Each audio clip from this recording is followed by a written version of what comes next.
Hey, what's up, y'all? Tonight, doing part 2 of the Black Labor, White Wealth review. Again, very, very, very interesting book. I think it's probably one of the best books I've ever read and reread. I'm on my second reread right now. And I just think everybody should know about it, especially exactly what the book is talking about.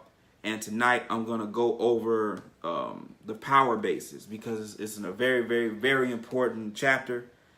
And I'm going to go over what Dr. Claude Anderson means when he talks about power. And then I'm going to go over my synopsis of what it actually means when it comes to power. So the power basis. Easy money. So we go over, there are 6 of them. Really 5, but there's 6. So number 1 will be group power. Group power pretty much means I got it, you got it, I'm black, you black, let's come together and let's make things work. It's easy, but a lot of times we don't practice it as black people because we get so caught up trying to get in everybody else's social circle.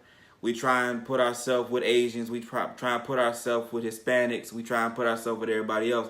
And we really don't focus on what we got going on. And we really have to change that. The second one is institutional power.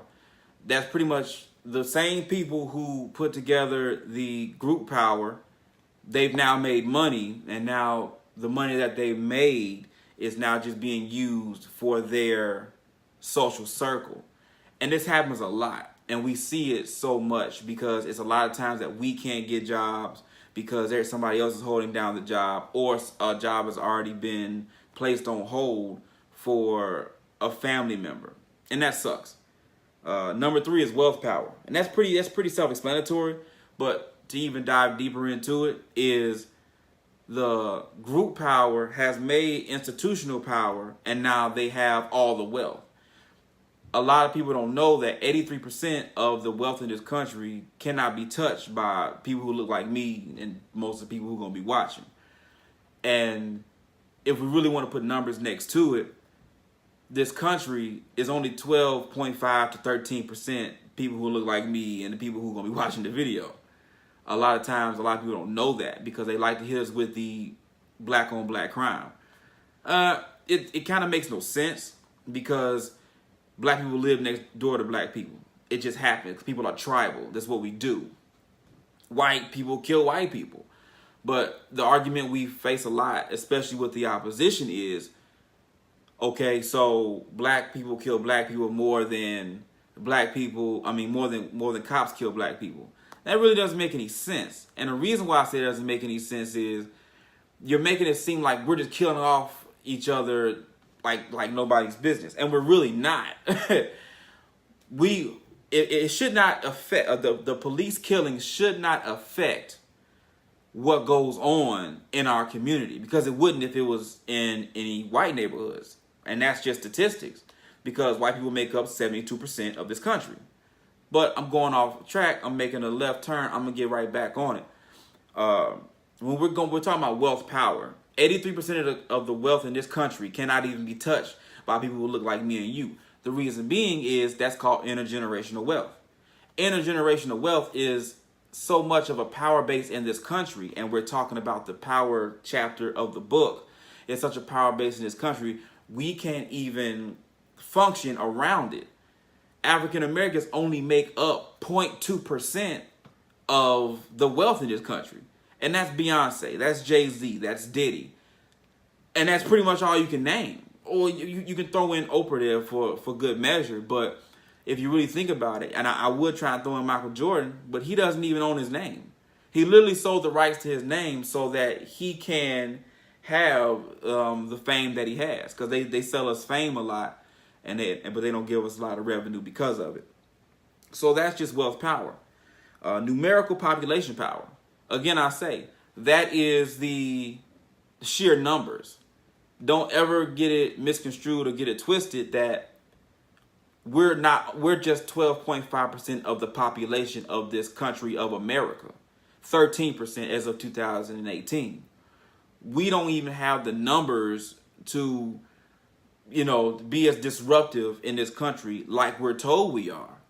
That's why we've been shamed with the black on black crime title, and we can't do anything about that.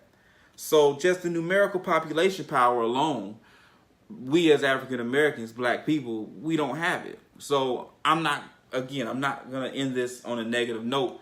I got some positives, I really do. Number 5 is political power. Now here's where we are making strides. Shout out to Keisha Bottoms in Atlanta. She is the mayor of Atlanta, and we're looking to have the first black female governor in Georgia history, Stacey Abrams. If you get a chance to, please get out there and vote. But what I'm going to say is going to contradict that later, but I'll get there. But political power.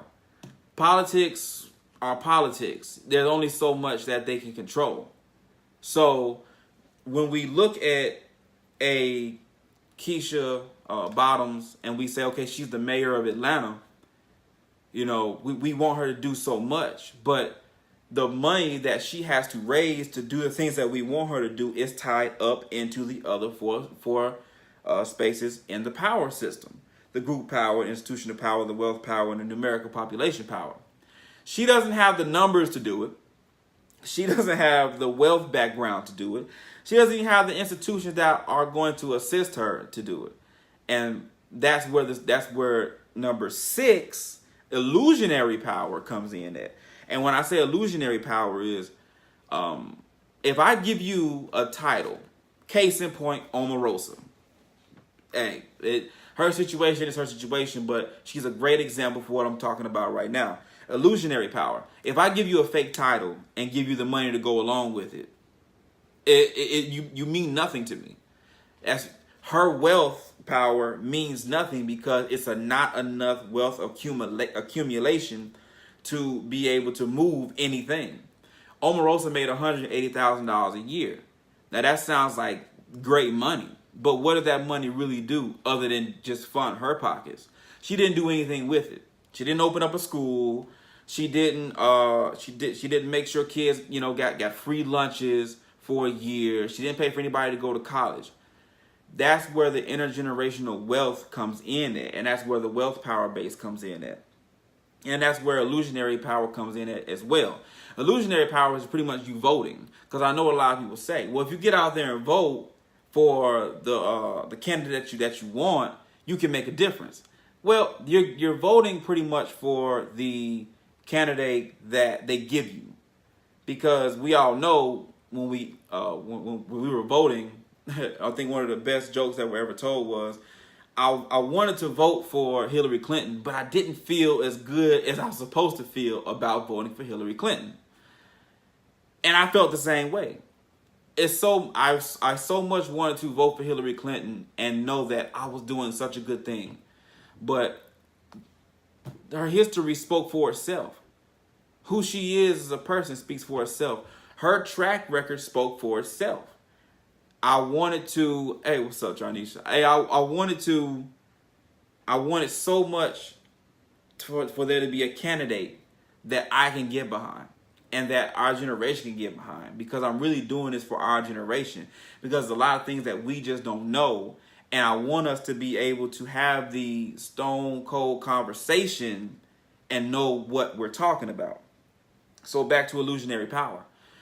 Illusionary power is being able to vote for somebody and thinking that makes a difference, or that's going to make a difference. And it's really not. Me voting for Donald Trump, President Donald Trump, or me voting for Hillary Clinton, either way, I was really in a tight squeeze. We couldn't write in an incumbent. We couldn't write in somebody else that we wanted to, because, again, we don't really understand politics. And to truly understand politics, you have to understand what the word politics actually means. Etymology, the study of words. I'm not an etymologist by no means, but I do study words sometimes. Etymology teaches us that politics actually means to put on a show. It's being a play. And what a lot of people don't know is that the Bible, and I hate to go this route, but I'm going to, the Bible was written by more than one person. And one of the people that it was written by was William Shakespeare, a great playwright. That's crazy. And the original King James Version of the Bible wasn't even completed and written until the 1600s. And of course, 1619, we have the first slaves enter to America. So it all ties into each other. It's that illusionary power that we have to get rid of. So those are the 6 bases of power. You have group power, institutional power, wealth power, numerical population power, political power, and illusionary power. Now, again, I say, I'm not going to come into this with just all negativity because that's frustrating as hell. What I'm going to do, I'm going to offer options. And here are some. Organization and exclusion. Organization and exclusion. I want to make sure I'm clear when I say that. Organization. Group power falls right under organization.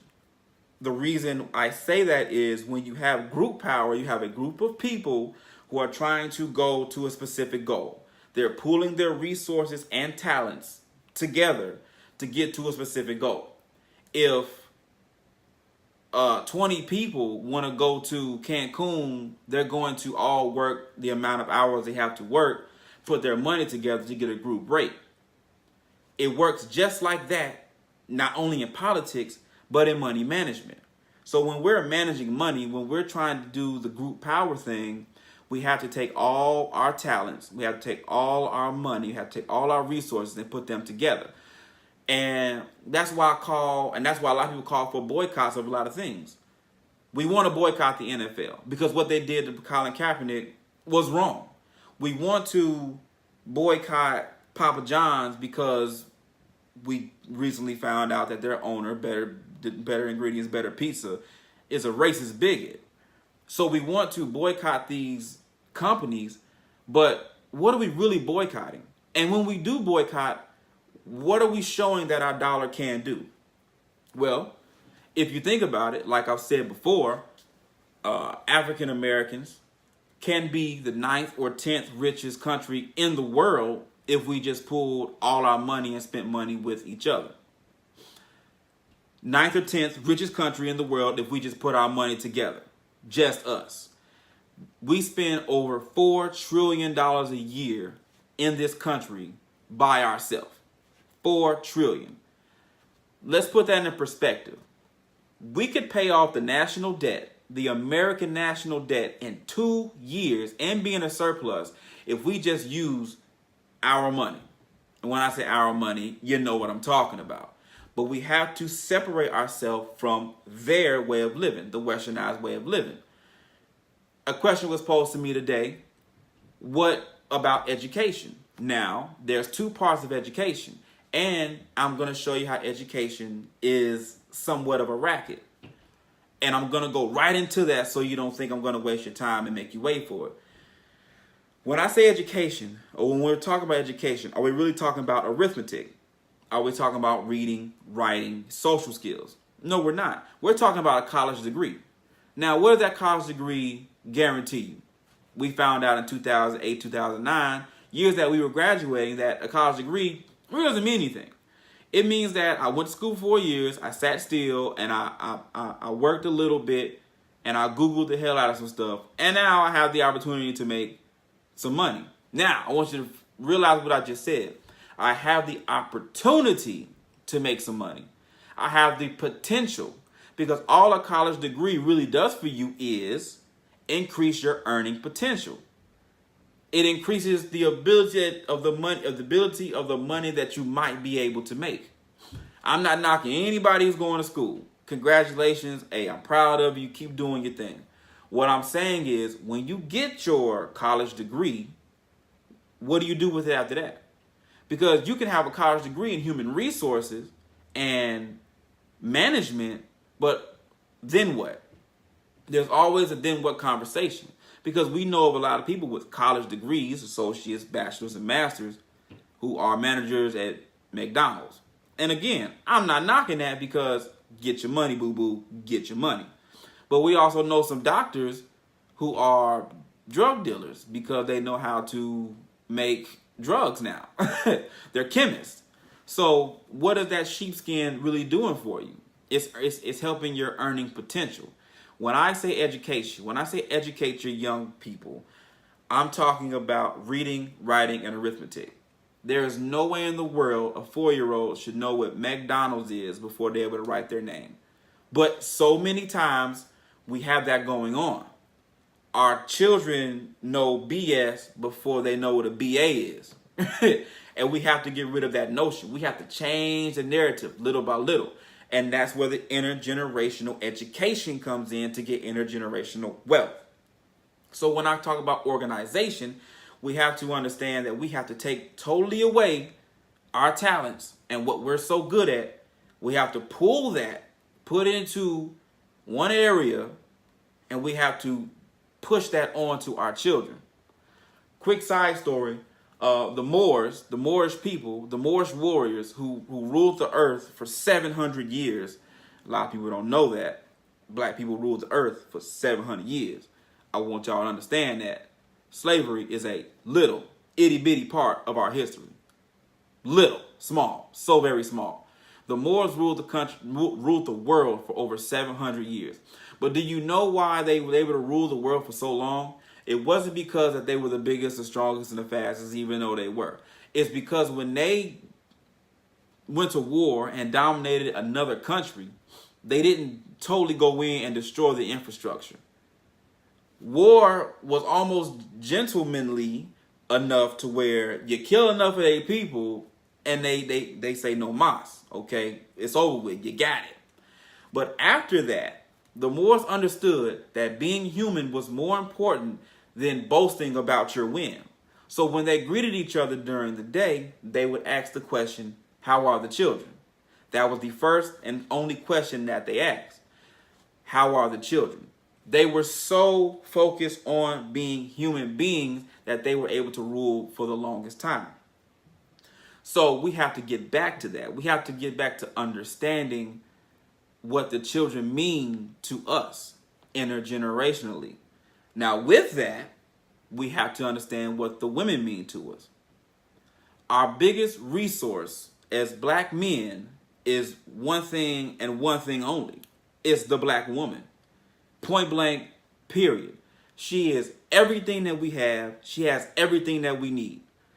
It's so cold-blooded that they don't even let women keep their placenta when they get done having a baby, because the nutrients in the placenta can literally spark life because it held on to it for 9 months and actually grew a baby, right? So again, we have to understand, we have to organize, we have to get back to the simple things, like teaching our kids, making sure they understand who they are, and keeping them and holding them dearly, point blank, period. Now, when it comes to organization, we have to go to exclusion. When I say exclusion, I talked about it in my last video. We have to get rid of we have to get rid of the westernized way of thinking, and we have to go back to what we know. We have to go back to the simple things. Again, I say, I'm going to add in education, but agriculture is another thing. We have to know how to feed ourselves, because like I said earlier, we're only 12.5 to 13% of the country. The other 72 is the ruling class, or what they would like to believe. So we have to be able to feed ourselves, because a lot of us don't know how to tend to gardens. I thank my father every day because he did that for me. I know now how to grow my own food. My dad, my grandfather also taught me how to hunt. So now I know how to do that as well. But how many of us are gunsmiths? How many of us know how to make a gun? How many of us know how to make a bullet? How many of us shoot on a weekly basis? I mean, really go out there to the gun range and shoot. And shoot to be proficient. One thing the military taught me was, if I'm going to do anything, I'm going to be damn good at it. No one is more professional than I. But I'm not going down that road. If we're going to do this, we have to be 100 about it. I'm not saying we can't smoke, because marijuana is amazing. I'm not saying we can't drink, But we have to produce our own alcohols, our own wines, and we have to start our own wineries. We have to pay people a decent wage to do all of this as well. Don't skimp out on your brethren. I'm not saying you can't twerk. I'm not one of those dudes who's sitting here telling the women not to shake your ass. You know why I'm not one of those people? Because shaking your ass has been a part of our culture for hundreds and hundreds and hundreds and hundreds of years. And I'm not going to knock you for doing it. And you're not trashy for doing it, ladies. I appreciate you for doing it because guess what? I like the strip club as well. So, getting off point, I'm going to go right back to it. Exclusion. We have to get away from the westernized way of thinking. We have to get away from that. We have to get back to what we know. And what we know is our women and our children. We know it. We 100%. You too, right? We know it 100%. Again, we have so many talents. So many of our young people and our elders have so many talents. It's ridiculous. And we waste them every single day. We were brought to this country forcefully. We created this country. We created this country forcefully. And we are still, to this day, working jobs for pennies, for dimes, for nickels. And it's something we have to stop. And we could. And my last point on this part 2, because it will be a part 3 and hopefully more than that. And my last point, I want to tell a story. Well, y'all probably already know. It was a group of Mexican immigrant workers that walked out of a job because one of their people had got fired.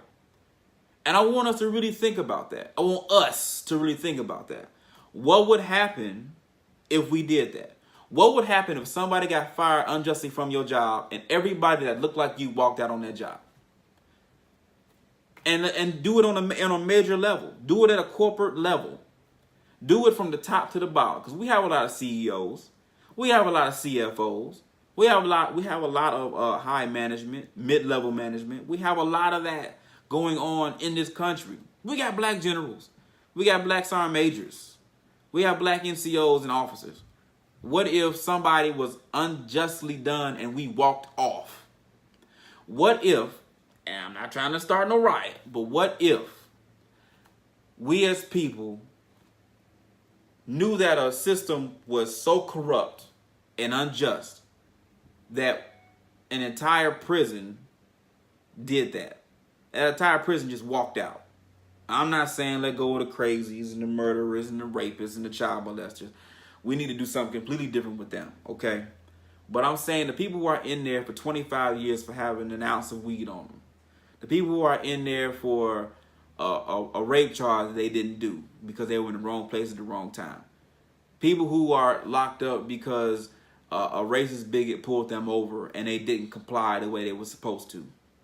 What if an entire prison revolted, including, not to exclude, the guards? I don't understand why that can't happen. Because something has to happen major like that.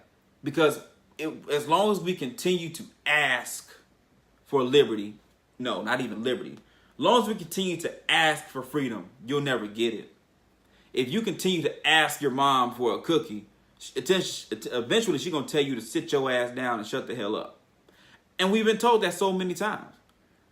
And they don't have no issue doing it. So we have to do something major for them to understand that we're not going to stand for it anymore. We're not going to sit down for it anymore. We are going to actually stand up. And when we do, you will feel it. I'm not saying go out there and get a gun and start shooting a whole bunch of people. What I'm saying is start a damn school. What I'm saying is start an organization. What I'm saying is start a foundation for everybody else to get on board with you. Let's get behind something that means something. Now that I've said that, the Grooming Center, 2822 Jefferson Street, Austell, Georgia, 30168. All right, the Grooming Center, the Grooming Center, the Grooming Center. Brothers Destiny Grooming Foundation, 5013C nonprofit organization. The goal of this, is to eventually get a school, a nonprofit barbering school, owned by us, operated by us, created by us. Please get behind it. I think I've sent out so many invitations to donate. If you do not want to donate through Facebook, because I totally understand that, 910-797-9626. That's my personal number. Hit me up anytime. I rarely sleep. It's very, very hard to. Hit me up in my inbox so I can give you the Cash App. Your donation is 100% a tax write-off. No matter what you give, 100% tax write-off. If you give it, we give it back. Well, the government will give it back to you because we're not giving it back. The government will give it back to you at tax season. You don't need kids to get a tax exemption. You don't. You can give to us. The Grooming Center, by Brothers Destiny Grooming Foundation, 2822 Jefferson Street, Austell, Georgia, 30168. Thank you for your time. This is part 2. It will be a part 3 and a part 4, part 5. I'm going to keep doing this book until you understand that this is one of the coldest books you'll ever read in your entire life.